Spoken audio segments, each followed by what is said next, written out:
I said, I'm going to find a jail somewhere far away from Fairfax County because I don't want to irritate the prosecutor. And I'm going to go in that jail and I'm going to follow people through the system. And I only got into one jail. Others turned me down. But that's because of Judge Stephen Lightman, who keeps appearing like God. I was able to spend 10 months there. Let me tell you what I saw. There are 19 cells in the one wing, the suicide wing of that jail. It was a U-shaped cell block. The officers walked down the center. All the cells had plexiglass fronts so you could look into them. All the inmates were completely naked. In cells built for 2, there were 3 and 4 and 5 people. And because their cells were designed, old cells that had plexiglass put in front, the air conditioning blew in and it was bone-chilling cold because the plexiglass stopped. But there were no blankets. There was nothing to keep warm. And the water system often broke down. So people literally on medication for thirst were drinking out of toilets. Now I heard the normal sounds of men coughing and officers laughing and jail doors shutting. But when you listen closer, you could hear the asylum sounds of people screaming and wailing. And all of a sudden I heard a thud, thud, thud. Then louder, thud, thud, thud. Then faster, thud, thud, thud, thud, thud. It was one of the inmates smashing his forehead into the front of the plexiglass. I ain't crazy, he screamed.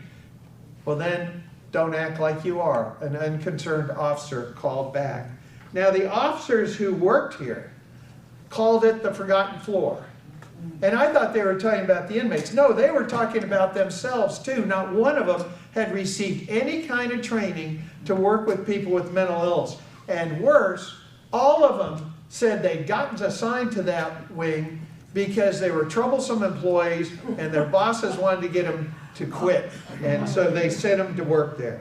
But Pete, these are criminals. They deserve to be locked up. Oh, do they? Let me tell you just about one of the persons I encountered. Alice Ann Collier, classic schizophrenia, been homeless for 10 years, constantly in contact with the police. This time she's walking down the street in South Beach and she sees an older woman standing at a bus stop and she says, "Stop stealing my thoughts!" And she races over and she shoves the older woman, not hard enough to knock her over, but she shoves her. And well-meaning witnesses come up and say, "Oh, get her arrested, get her arrested. She'll get help if she gets arrested." Well, help is not what she got. She was arrested, and in Florida, you take crimes against the elderly very seriously. They can be charged as felonies. And because she had shoved 2 other people at bus stops, she was charged under your state's 3 strikes law, which meant she had a mandatory 5-year prison sentence. But when she was taken to court, the judge said, "Well, I can't put this person on trial because she's not competent. And you have to be competent in our system to be put on trial." So he said, "I'm sending you to Chattahoochee to be made competent." When I did my research, that's where people went to be made competent. Competent is not the same as being treated. Treatment means you get help. That's not what happened to Alice Ann Collier. Every day she was taken in a room. She was shown 3 chairs. On one chair was written judge, one chair was written defense attorney, one was written prosecutor, and when she could tell who sat in each chair, a box got checked off. She was declared competent and sent back to the jail. Of course, she wasn't competent. And when she got before the judge, by the way, the jailers took her off her medication, of course, because it cost money. And when she went before the judge, he got angry. He said, "I wanted you to be made competent. Go back to Chattahoochee, get to be made competent." When I found Alice Ann Collier, she'd been traveling between the jail and Chattahoochee 1,151 days, 3 years, and she still had not been declared competent for trial. Well, I'm a reporter, a pesky reporter. I took my pen and paper. I go running over to the prosecutor. "Look what I found. Look what I found." They knew exactly what they were doing.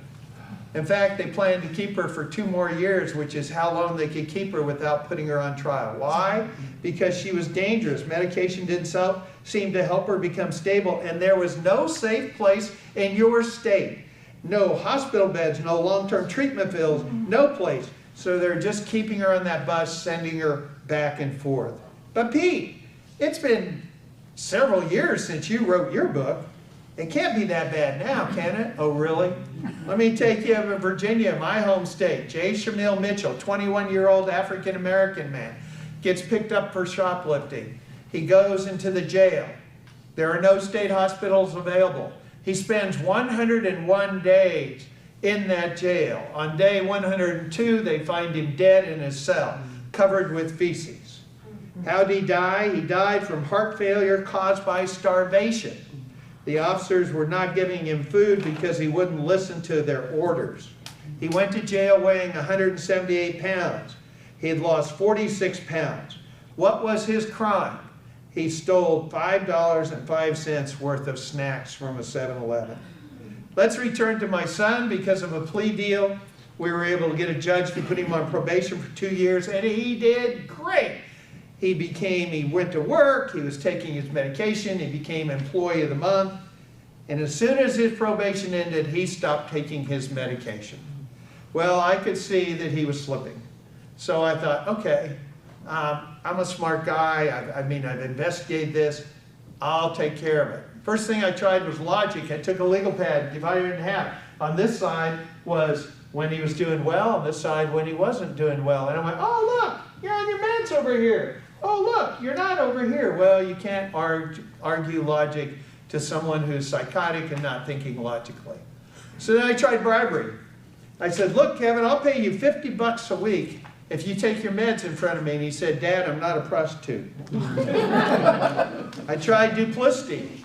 I ground up his medicine while he was sleeping, and I put it in his cereal and stirred it all up. And what happened? He came down and he goes, why are you fixing me breakfast? And then he noticed, and I didn't know this, but Depakote, a mood stabilizer, has a pink shell and it floats. So he was understandably angry. So trying to poison me, I said, no, no, no. So then I was so frustrated, I said, look, we're going to do the golden rule. I have the gold, I rule. You're going to take your meds or you're going to have to get, and he exploded with some expletives and left my house. I was no match for his mental illness. So I thought, well, I need to call professionals. Now, Fairfax County has a mobile crisis response team that you can call to come do an evaluation of someone who's in crisis. So I called that number. And the dispatcher answered and he said, tell me what's going on. I said, my son is off his meds. Let me tell you what happened last. Oh, you can't judge him on what happened last time. That's not fair. But he's off his meds. He's going downhill. Is he violent? No, he's not violent. He's not dangerous. He hasn't threatened anyone. We have 1.5 million people in Fairfax County. We have one mobile crisis respond. We cannot respond to somebody who's just gone off his meds. You call us later. Well, the night I didn't have to lie, the night he became violent, I called that same dispatcher. And I said, please, please come. My son is violent. And he goes, whoa, is he dangerous or violent? And I said, he's violent. And he goes, oh, we don't come if they're violent. You need to call the police. Well, the police came and they shot him twice with a taser and took him away. Now imagine this for a second. You heard my fancy dancy biography, right? I had written a book about this. I had political connections. We live in an affluent era. I was well educated, well, I went to college, and I still couldn't get my son help. Imagine if you don't speak the language, if you have no money, if you don't have any connections, anyone to turn to in the community, how do you get help? Well, we were stuck in a revolving door. Kevin would take his medication, become convinced he didn't need it, be hospitalized, we'd do it again. We went through 6 years of this, multiple hospitalizations. So the last time Kevin was sick, it was Thanksgiving. He could tell I knew he was off his meds. He was afraid I was going to call the police. He jumped in his car and he took off. And I call and I call and I call. Finally he answers. I said, where are you going? He says, I'm going to heaven. And I went, oh man, that's not a good thing to hear. And then he hung up. Well, he ran out of gas in North Carolina. And he called me. And he's sobbing. And he says, Dad, I'm out of gas. I said, no problem, son. You know, I'll come down and get you. No, don't come. All right, well, let's get some gas to your car. I'll give you a credit card. No, you don't understand, Dad. You don't understand. The voices are telling me if I step out of this car, I will die. Now, you all know that's ridiculous. But how do you know you're sitting here today and patients, not prisoners? Your brain is telling you. And if all of a sudden your brain said, man, if I leave this event, I'm going to die, Man, Lisa, you'd have your hands full. And none of us would go anywhere. So finally, by this time, I'd interviewed all these experts. And they told me that arguing with him, trying to control him wasn't going to work. I needed to partner with him. So I said, okay, I'll get gas over there and we'll get you home. Don't call the police. So I did what no father should have done. Sorry, Colonel Wells, about this. He drove for 4 hours, completely psychotic, back up to where I lived, went off the road twice, luckily didn't hit anyone and wasn't arrested. And I said, I want to be your partner, not your parent. That's what all the experts said. See if you can partner with him and try to get him to move in a direction towards medication. He said, okay, Dad, okay. I said, what do you want to do? What are you trying to accomplish? He said, there's a safe house. I want to go to that safe house tonight and just think. I said, great. So I drove him to the safe house. I thought, wow, he's going to be safe there. Well, in the middle of the night, he took off all his clothes and he walked out of that place. But listen to what happened to him. He's walking down the street naked, and a CIT, Crisis Intervention Trained Police Officer, sees him, and he comes up and he says, hey buddy, it's not safe walking around naked like this. Why don't you get in the car and we'll go over to the hospital. And my son said, don't handcuff me. That's when I got tasered. I'm not a criminal, don't handcuff me. He said, okay, I'll use my discretion. Get in the back of a squad car. Then he said, what kind of music do you like to listen to? Oh, I like rap. He turned to a radio station that had rap, and when we got to the hospital, my son said to him, gosh, this is better than a taxi ride. Now that officer, and a lot of states actually require people to be handcuffed in the back of a squad car, but that officer further used his discretion. And he said, I'm going to stick with you. And when the doctor came in and said, oh man, just because he's walking around naked, that, you know, he should be arrested for that. That's not dangerous, so I can't commit him. He said, oh really, doctor? Okay, I'm going to look up where you live, and I'm dropping him off on your front lawn. All of a sudden, my son was admitted. Then he got a case manager, and this woman literally saved his life and in many ways mine. She saw Kevin and us as being part of a team, a recovery team, not the enemy. She got him a psychiatrist who talked to him about why he didn't take his meds. Didn't just write a prescription. Do you know my son's 7 psychiatrists, only 2 have ever bothered to learn anything more than his name and what meds he's taking? Because they're only going to be paid for a 15-minute med check, and then they're going to shove the person out the door. This guy talked to him. Do you know how dehumanizing that is? To just have someone say, oh yeah, take this med and go. Treating the mind also requires treating the heart. He got a pill that helps him with fewer side effects. He's doing great. Then the case manager said, you know, Kevin, you're too old to live with your father. I didn't know how quite to take that, but anyway. She got him in a housing first project with 2 guys with schizophrenia.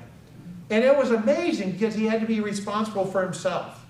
And he had his own place to live. And I saw this blossoming. And then she said, what are you going to do with your life? What can I do? I have mental illness. No, knock it off. Control the illness. Don't let it control you. So he got a job at Home Depot picking up carts.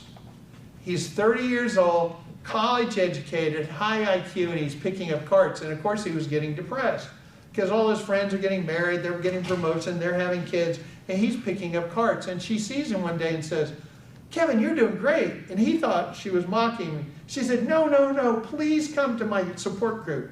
I want you to talk to others. I want, like Jamie, talking to others. And he went, and he found out he was really doing well. He was amazing. He went from someone who needed help to being someone who could help others. And that gave him a purpose. And so he became a peer-to-peer specialist.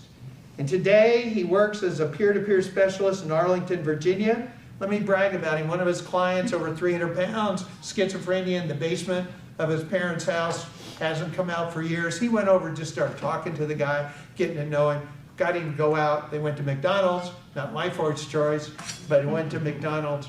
Now that's not a big deal unless that is your son. And then it is a big deal. Today, Kevin has a purpose in life. He lives independently. You wouldn't even know he had a mental illness unless he told you. He's a peer specialist. and a year ago he got his master's degree in social work, his licensed social worker. So don't tell me that people with mental illness cannot get better. The truth is, we can help most people with mental illness. We simply don't do it. Kevin finally got the help he needed, and what's dumbfounding is we are wasting money locking people up instead of helping. We know CIT, we know jail diversion, we know mental health courts, we know post-conviction. All those things work. It's only if you have community support, if you have housing, if you have jobs, if you have these support services, peers, clubhouses. We have all that stuff.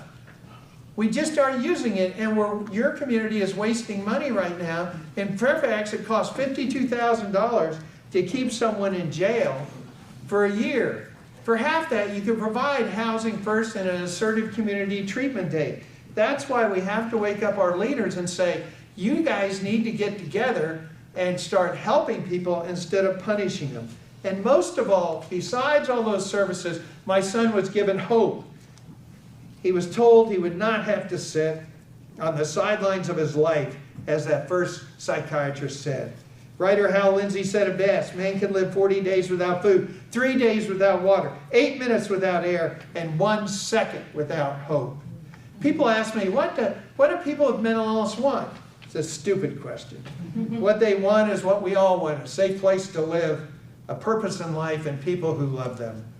Now, I was raised in a religious home in Oklahoma. You put that together, my dad was a minister, and you know that I was dragged to church every Wednesday and every Sunday, twice on Sunday. And I got real good sitting there listening to my dad, not hearing a word he was saying.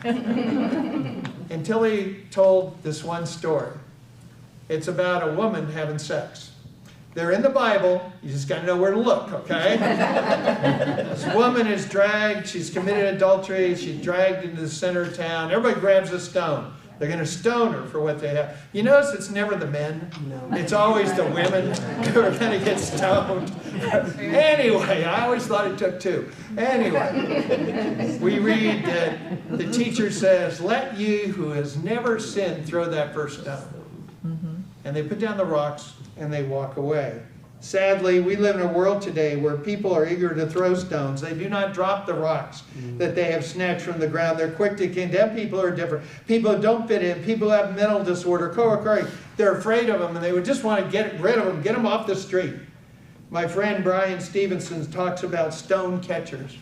People who stand between the angry mob and defend those who can't defend themselves. They're stone catchers. This morning I'd like to ask you a simple question. Will you be a stone catcher? Who among you will demand we stop locking up loved ones with serious mental illness when their only real crime is they got sick? Who will demand that people with serious mental illness be given opportunities, not stigmatized? Who will demand that our healthcare system treat broken minds the same way they treat broken bodies? Who will insist that we not only find better medications for these cruel diseases, but we also find a treatment? Who will fight for the homeless on your streets, psychotic man on your downtown streets, the teen cutting herself, the college student hearing voices, the woman standing on that edge of a bridge? Will you? Margaret Mead said it best: never doubt that a small group of thoughtful, committed citizens can change the world. Indeed, it's the only thing that has, which is why I am so thrilled to be here with you launching Patients, Not Prisoners. And Colonel Wells, thank you. You too are stone catchers. I'm the parent of an adult son with a mental illness. What does that mean? It means seeing my son given not a second chance, but a third, fourth, fifth, sticking with him until he embraced his recovery. Being the parent of an adult son with serious mental illness means learning firsthand about the human spirit and a human will and resilience of individuals. What he's gone through, what your son's gone through, to come out of that, what Jamie has gone through, it is awe-inspiring. I'm the parent of a serious mental illness, and that illness has given me a purpose, changed me from a reporter to an advocate. It's given Kevin one too. I am a fortunate father. I am proud of my son and who he's become. And I want other people to get the kind of help he got, even if they didn't work at the Washington Post and don't know Mike Wallace. That's what I want. And that's what you can help me do. Thank you for coming today. Let's begin our show.